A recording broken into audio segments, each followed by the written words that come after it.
So I finally watched this damn movie, and it wasn't as bad as a lot of people said it was. It was actually kind of good. It's one of my actually favorite Tyler Perry movies now because of the acting in these two. I really believe he disliked this woman, is really going to do something bad for her, and I really want to see Corey Hardwick in a few other movies. And if he was talking to Tia Tamera, whatever one he was married to, like that, I see why they got divorced, because he really has me not liking him. I see him being the new Michael Ealy, the new light-skinned man that everybody don't like, and his little baby afro just making me mad. Now I hate all dudes with baby afros and his sideburns. But can we talk about this movie?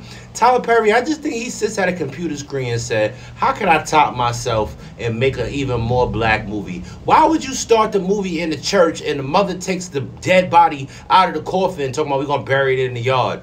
But granted, her father was wild. That was wild, disrespectful. You don't do that at the funeral and start using biblical verses to cast doubt on the family, talking about he was in hell.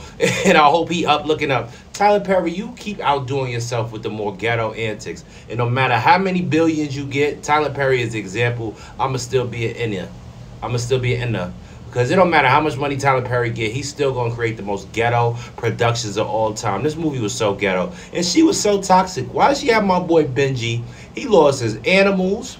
He got jumped by the brothers. He almost got jumped again. You got me in part of a homicide plot and a bunch of other stuff. You stole my car and drove it back. And then he was going an hour and a half back. But Megan Good, fine. I'll drive an hour and a half back to see Megan Good, get some of that Megan Good. You heard? This movie was all over the place. But again, I like the acting between these two. They was really convincing. And she was really on some pick-me energy in the beginning of the movie. Kept trying to get him to do a bunch of stuff. And he clearly was making it seem like he does not like that woman.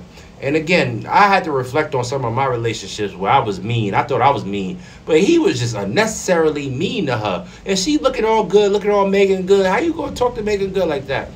The craziest part to me is when he told her, I'm going to drag you up out this car. And she just was trying to comfort him after his brother's funeral and all that. But granted, her daddy violated. That's why they jumped her daddy. I never seen a 72-year-old man get jumped by 4 brothers.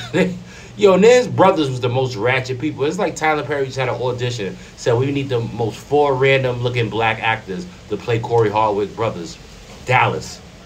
Again, I never look at nobody named Dallas the same. Same way with Dallas Austin and now Dallas. He ain't even had no last names. Tyler Perry don't even be giving these characters last names because he know we not going to remember them. And again, this movie was one of the better Tyler Perry movies.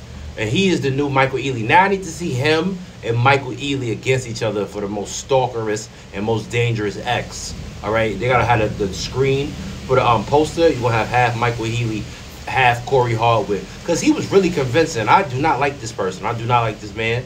And every time he was on the screen, but she set him up at the end of the movie because she got some of that Benji. Once you got your girl thinking you want a divorce, you want to break up, once you put that thought in a woman's mind and she got alternatives that's going to treat her better than you, she's already out the door. And it took everything in her power of Megan Good to stay with him.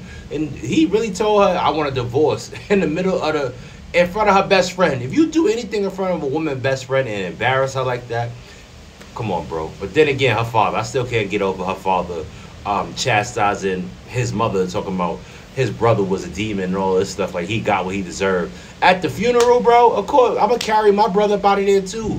Again, it was all Megan Good daddy, but this movie was all over the place. I want to see one Tyler Perry movie where the church is not revolved. Tyler Perry just had him in scripts. He said, how can I make this more Christian? And he threw a church in there. All right, they could have made him any other thing. But he got to have a pastor. He got to have some Christian. Only thing that was missing from this movie is Madea. He really got the same formula.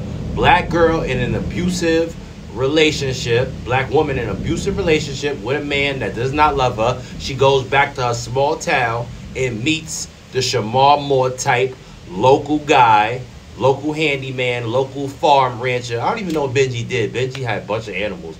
And then Dallas poisoned him. I still want to know how Dallas got from Atlanta then back and then had enough time to stalk her. This is what I be understanding about men that stalk women. How y'all be finding the time to do all of this? Y'all don't got hobbies and jobs and lives and friends that'll stop y'all? But granted, his friend was trying to stop him. I didn't really like his friend like that. That's why he threw his friend under the bus. You supposed to be my best friend.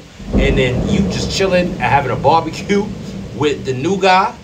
Again, she set Dallas up once she met Benji. So again, this woman is treacherous. And that's just Tyler Perry. I really think Tyler Perry just sits in front of the screen and said, let me black this up. He just gonna add his season and salt on scripts. Can we talk about it?